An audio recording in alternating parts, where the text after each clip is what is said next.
Well, well, well, I don't know how I missed this a couple days ago. I guess the media's just doing that good of a job burying it, but we're getting more leaks, which are discrediting the already very fake, not real, false flag gas attack in Douma, Syria from earlier this year, or was it last year at this point? For those of you who don't remember, since it's so quickly been swept under the rug, this whole Douma gas attack incident was the last time really that there was a big push in the media to try and get the U.S. to invade Syria and to overthrow Assad and to give them, democracy, quote unquote.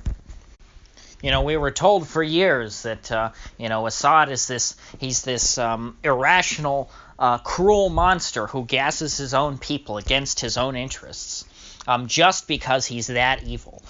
Someone who, cannot be reasoned with, someone who we cannot negotiate with, someone who we can't even speak to, as Tulsi Gabbard found out. Of course, she's been raked over the coals for years for taking a meeting with Bashar Assad. And, the U.S. made it pretty clear, hey, Assad, you evil gas attack doer, if you gas your people one more time, well, we're going to invade and destroy you. Of course, Obama said that many, many years ago. And you would think that since Obama said that, it would be a pretty easy thing for Assad to just not do that, considering that, hey, he doesn't want a war with the United States, so why would he, use chemical weapons which really gain him no strategic advantage? Especially, if it's, say, in a city like Douma, which, he had already won the battle. So why then would he add, insult to injury and just gas people when he knows that that's going to be a terrible public relations disaster for his government?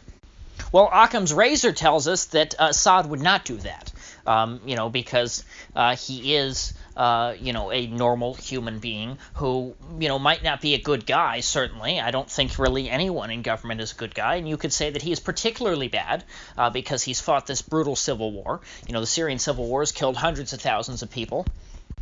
But with that said, he's someone who fundamentally wants to hold on to power. So it makes no sense from his perspective to have gassed a city that had already fallen, essentially, that had already been defeated, and then, evoke the wrath of the United States. And so any free-thinking person who is not a total drone that has been programmed by the mainstream media to think a certain way and to, well, not think a certain way, to just think certain things, because, of course, there's no rational thought process that gets you to the conclusion that, it makes perfect sense, Assad probably gassed his own people in this case. So skepticism is a pretty reasonable response to this sort of event, to this news that we were hearing, from the rebels telling us that, Assad, he dropped these gas canisters on us when we were already defeated. It sounds much more like it was a last-ditch effort by the rebels who were not able to hold out in their positions, who were in retreat to try and coax the West into intervening on their behalf. That would seem to make more sense. But, of course, those of us who considered that possibility even and said, perhaps that makes more sense considering that we have no evidence either way at this point, we were called conspiracy theorists because we didn't believe the official line. Of course, either way, if you're saying that this happened one way or the other, you are, by definition, a conspiracy theorist because, that's all it was a theory. There was no evidence to go off of any of this. Of course, they said, the evidence is this video. It's like, well, no, the video would be a part of the propaganda. The video was not evidence of any kind of gas attack. The video is evidence of people running around and screaming, and of a child having water splashed on his face. And so now, lo and behold, this week, Wikileaks publishes an email, an internal email from the OPCW, which is the Organization for the Prohibition of Chemical Weapons. They are the people who are supposed to internationally be the folks that are the experts in this field, the folks who are supposed to go around and say, hey, you've got chemical weapons that you should get rid of.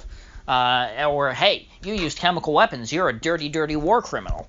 And of course, these folks, soon after the supposed Douma attack, they went and did their investigation, and then they published a report that was available, to the public, and it said that it was highly likely that these canisters contained, that were found in Douma, contained chlorine gas that was released. And of course, chlorine gas is, old school chemical weapons like mustard gas, World War I type stuff, very primitive. Primitive but effective, very effective in maiming and killing people. And so to say that it was highly likely that this sort of gas was released at Douma is a pretty high charge, and it's a pretty serious indictment of Mr. Assad. Now, unfortunately, according to the leaked emails, the actual researchers behind this report do not support the conclusions of the report itself. They seem to think that the report and its conclusions were politically motivated, it would seem, and that their facts have been selectively omitted, the facts that they gathered during their investigation, and that really it's no longer scientifically valid in the form in which it was published. Essentially, the email said that the OPCW took the raw data generated by the researchers and omitted that which didn't support, the data which didn't support the conclusion that Assad gassed his own people. And essentially, they then said, well, look, all the evidence points to Assad. Well, that's because they removed the evidence that didn't point to Assad. I mean, and not only that, this isn't even a question of guilt. This is a question of whether or not there was a gas attack at all, which apparently, according to the point of view of the researchers, it seems quite possible that there was no gas attack at all. Because, the claim by the report in the conclusion that, it's highly likely that this was chlorine gas, well, that's based off of something that the researchers said, which was we found chlorine atoms. So there was some compound here that had chlorine atoms in it. Well, there's a lot of compounds that have chlorine in it that aren't chlorine gas. And so it's not highly likely that this was chlorine gas in these canisters, that there was chlorine gas around here. All they're saying is that they found chlorine atoms. There could have been any number of compounds that had chlorine as a part of them that could be what they're finding. And so the true, honest interpretation of this data then is that it is possible that there was chlorine gas, but they do not have any definitive proof that there was chlorine gas. And so that's the chemist's report. Now, there's a separate part of this, which is the engineer's report. And these were the people who analyzed the canisters themselves to see, hey, are these canisters that were dropped out of an airplane or a helicopter onto these cities or onto this city and to release all this gas to kill people? And according to the engineers, well, no, apparently not. And this was a separate leak. They said, hey, it seems as though these canisters were just placed, where they were sitting, and that they didn't fall from the sky and land there.